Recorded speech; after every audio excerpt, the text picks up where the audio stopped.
In the 5th episode, we've already laid the boundary and guide wires, and now we will connect the standing station. It's really simple. First, turn off the mower if it's still on, and take it out of the station. Remove the charging unit from the station.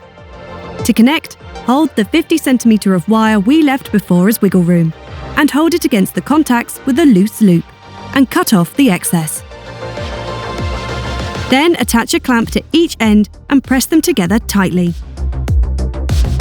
Then attach the left boundary wire on the left side, the guide wire in the middle, and the right boundary wire on the right.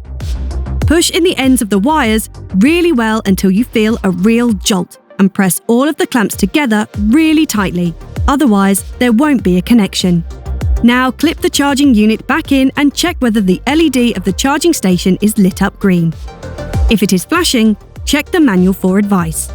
Finally, reposition the station correctly and screw it firmly to the ground. Now push the mower back into the station and turn on the main switch. The mower has a predefined pin code: top, right, bottom, left. The pin code can be changed in the app later. The bottom left and right LEDs now start flashing to show that the mower is ready.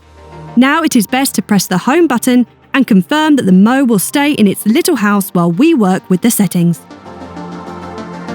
To do this, it must be connected with the Gardena Bluetooth app within 3 minutes of being turned on. To do this, open the app, search for the available devices, and connect the app to the Minimo.